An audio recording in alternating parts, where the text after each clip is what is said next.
베드로 사도가 설교를 마치면서 당신들이 십자가에 못 박힌 예수를 주님이 그리스도가 되게 하셨다라고 얘기를 합니다. 사람들은 당시 유대인들이겠죠. 마음이 찔렸어요. 우리가 주님을 죽였구나라고. 그래서 우리들이 어떻게 하면 좋겠습니까? 주님을 죽인 우리들이 어떻게 하면 좋겠습니까? 라고 했을 때 베드로가 대답한 해법은 먼저 회개하라는 거예요. 회개하고 예수의 이름으로 세례를 받고 그리고 나서 죄 용서를 받으며 그렇게 하면 성령을 선물로 받을 것이다 라고 하는 거예요. 예수께서 복음을 선포하시면서 회개해라, 하늘나라가 가까이 왔다 하셨기 때문에 수많은 교회들이 회개하라고 외치는 것, 그 회개하라고 계속 외쳐요. 전철에서도 외치고 그 길거리에서도 외치고 전부 다 회개하라고 외쳐요. 근데 회개하는 게 목적이 아니죠. 그리스도교는 회개하라고 외친 게 아닙니다. 예수께서 처음 선포하실 때 회개하라고 하셨어요. 그리고 예수께서는 부활하시고 승천하셔서 보혜사인 성령을 내려보낸 다음이에요. 지금의 시대는. 예수님이 지금 활동하던 때가 아니란 말이에요. 그러니까 첫 번째 단계인 예수님이 회개하라라고 했을 때는 그때의 그 단계예요. 근데 이미 예수님께서는 부활하시고 승천하셔서 우리에게 성령을 보내셨다. 그러면 그 다음에도 계속 회개하라고 얘기를 하는 것은 잘못된 설교라는 겁니다. 오히려 우리는 베드로의 설교를 듣고 우리가 예수님을 죽였구나라고 하는 그 유대인처럼 주님 우리가 어떻게 해야 되겠습니까? 라고 물어야 돼요. 회개하라고 하는 게 아니라 어떻게 하면 좋겠습니까? 라고 묻는 겁니다. 이미 예수님은 죽였어요. 그 죄를 돌릴 수가 없어요. 끝난 거예요. 이게 되돌릴 수가 없는 상황에서 주님 우리가 어떻게 하면 좋겠습니까? 라고 묻는 것이 그리스도교의 핵심입니다. 회개하라는 예수님의 선포에 의해서 베드로 사도는 예수의 이름으로 세례를 받으라고 얘기하는 겁니다. 세례가 굉장히 중요하죠. 우리가 보통 죄 사함을 받아라라고 하는 것은 주로 구약 성경에 많이 나옵니다. 구약 성경에는 너희 죄를 회개하라는 거예요. 너희의 죄 때문에 너희가 바벨론의 포로가 되었다. 그러니 죄 사함을 받아라. 뭐 이런 얘기입니다. 그런데 결국은 회개하고 그 죄 사함을 받는 것이 아니라 예수의 이름으로 세례를 받을 것인데 그 받은 다음에는 뭐냐면 성령을 받으리라는 것이에요. 성령을 선물로 받을 것이다. 그러니까 우리가 예수를 믿는 목적은 죄 사함을 받기 위해서가 아니고 성령을 받기 위해서예요. 그러니까 우리의 목적은 성령을 받기 위해서지 죄 사함을 그거는 단계예요. 처음에 죄 사함을 받으려고 세례를 받았어요. 세례를 받았으면 이미 죄 사함이라는 것은 어느 정도 해결이 돼가고 있거나 해결이 됐거나 아니면 해결의 초창기에 들어섰어요. 계속 죄 사함을 받아라. 네 죄를 네가 알렸다라고 계속하는 것은 잘못되는 것이죠. 예레미야 선지자가 얘기를 합니다. 하느님의 새 언약은 그때가 오면 내가 이스라엘 가문과 유대 가문에 새 언약을 세우겠다고 해서요. 계속해서 모세의 율법이 지배하는 구약 시절에 예레미야나 이사야나 이런 선지자들은 새로운 언약을 주겠다고 그랬어요. 모세의 율법이 아니라 새로운 언약을 주겠다라고 계속 얘기하고 그리고 결국 그것이 예수 그리스도에 의해서 이미 선포가 됐어요.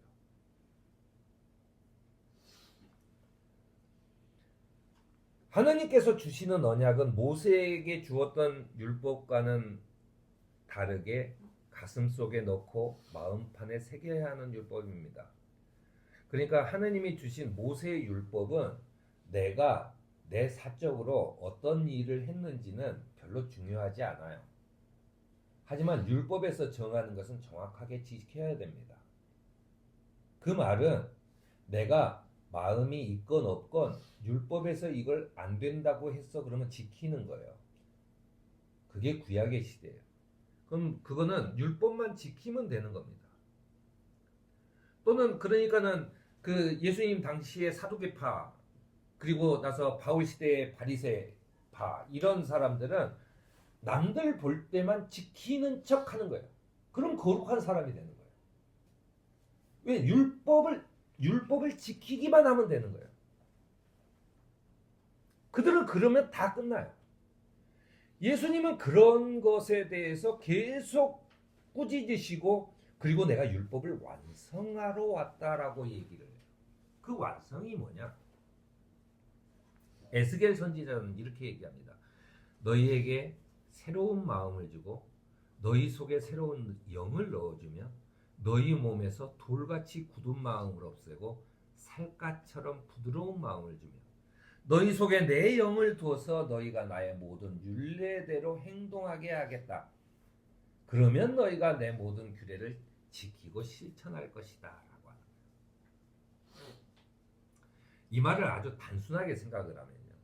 우리가 법을 지킬 때 예를 들어 자동차를 운전하다가 차선을 꼭 지켜야 돼. 차선을 어기면 안 돼요. 차선을 지켜야 돼. 법 외우고 있어요. 계속 차선을 지켜요. 그런데 왜 차선을 지키라고 하는지를 이해하지 못하면 차선을 지키고 갑니다. 앞에 가던 차가 차선을 갑자기 깜빡이도 안 켜고 왼쪽으로 훅 나가서 가요. 저거는 차선을 지키지 않는 범법자야. 그런데 어떻게 돼요? 그 앞에 화물차나 어떤 장애물이 있어서 자기는 차선을 그대로 지키고 그냥 가면은 들이받아서 사고가 나게 돼 있어요. 차선을 지키라는 이유가 뭔지는 모르고 차선만 지켜야 된다고 하는 법을 무조건 지키면 그런 일이 벌어지는 거죠. 주님께서 주시는 성령이라고 하는 것은 우리 마음속에 새겨주시는 영입니다. 그래서 부드러운 마음을 살갗처럼 부드럽게 해요. 절대 율법을 지켜야 돼 라고 하는 거죠. 그러니까 예수님이 지적한 고르반도 나는 아버지 어머니한테 드릴 것을 이미 내가 11조로 주님께 바쳤으니 아버지는 저 하나님께서 뭐 밥이라도 챙겨 주시겠죠. 나는 몰라요. 하는 거랑 똑같은 거예요. 나는 뭐 율법은 지켰어요. 나는 죄가 없어요. 귀로만 듣는 신앙은 구약의 신앙이었습니다. 남에게 회개하라고 외치고 자신은 거룩한 척하는 것은 사실은 성령이 그 마음속에 들어있는 사람의 모습은 아니에요. 그는 성령을 받는 것조차도 귀로만 들어서 마음에 새기지 못하고 아는 척 떠버리는 것과 똑같습니다. 옛날에 히스기야 왕이라고 하는 왕이 있었어요. 그리고 100년 뒤에 시드기야라고 하는 왕이 있어요. 시드기야 왕 때 바벨론의 공격을 받아서 큰 위기를 처해요. 그런데 자기의 할아버지인 그 히스기야 왕이 어떻게 했나를 기록을 살펴보니까 그가 회개하고 안식년을 지키고 희년을 선포해서 종들에게 자유를 허락을 했어요. 그리고 나서 그 히스기야 왕이 그 회개하니까 적군이 물러가서 그 이스라엘의 평화가 찾아왔어요. 그러니까 시드기야도 그렇게 해요.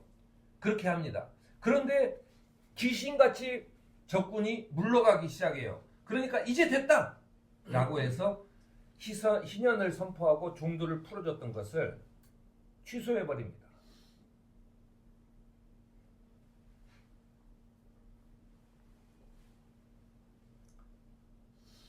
예레미야는 이 시드기야 왕에게 이렇게 얘기합니다. 너희는 모든 너희의 친척, 너희의 동포에게 자유를 선언하라는 나의 명령을 듣지 않았다. 그러므로 보아라, 나도 너희에게 자유를 선언하여 너희가 전쟁과 연병과 기근으로 죽게 할 것이니 세상의 모든 민족이 이것을 보고 무서워서 떨 것이다. 라고 예레미야가 시드기야에게 얘기합니다. 실제로 다시 큰 공격을 받지요.